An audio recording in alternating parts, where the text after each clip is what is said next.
Hello, I just want to read from this book called Bankers' Advances on Mercantile Securities Other than Bills of Exchange and Promissory Notes by Arthur Reginald Butterworth of the Inner Temple and Western Circuit, Esquire, Barrister at Law, Honourable Member of the Institute of Bankers of New South Wales, author of a treatise on the Criminal Evidence Act of 1898, etc. And the reason why we're going to read that is because it deals with something extremely important, and that is the nature of commerce and what commerce means in relation to the world that we live in today. And we'll move on further to some other stuff a little bit later regarding commercial laws of the world. But here's the first page. It's called Bankers' Advances on Mercantile Securities, Lecture 1. Definitions: law, merchant, pledge, hypothecation, lien, security, negotiable instruments, contract of affreightment, bills of lading, the Bills of Lading Act 1855, the Harper Act. So, different view taken by lawyers and commercial men. No profound knowledge of the world is necessary to perceive that lawyers regard many transactions from an entirely different point of view from that taken by commercial men. These, in the lawyer's opinion, often incur great risk by reason of, I will not say their happy-go-lucky, but their easygoing way of conducting affairs, and an apparent want of precision in expressing their meaning. While commercial men are apt to look on certain legal methods as quite unnecessary hindrances in their business, and lawyers themselves as somewhat over-precise and unpractical persons. Now, just check out this, which it says.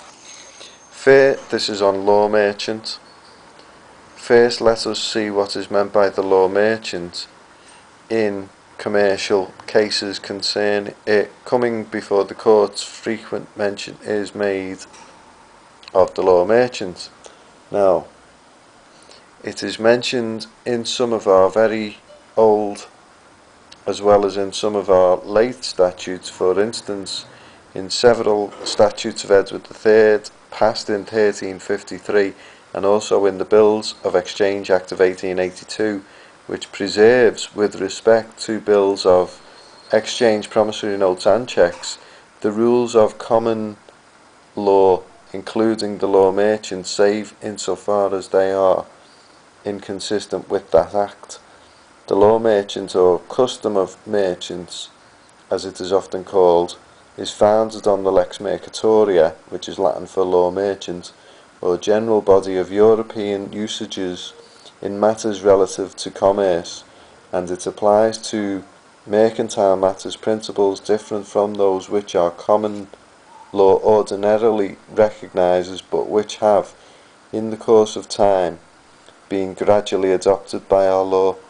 The rules of law, for example, relating to the bills of exchange, contracts of affreightment and marine insurance, are derived from the law merchant.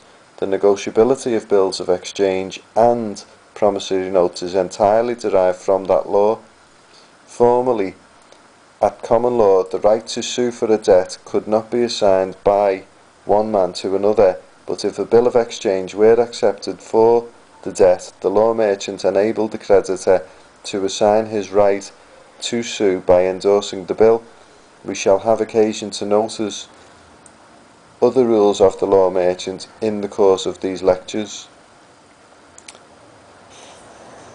Let us next inquire what is meant by a pledge. A pledge is when goods, chattels, money or negotiable instruments are delivered by another to another as a pawn, to be a security to the pledgee for the payment of a debt or performance of an obligation by the pledgor. And we'll go through some of these things as these videos continue. Thank you. In fact, we just have a little time to just do this one. Okay, this is by Lord MacNaughton, Databanker.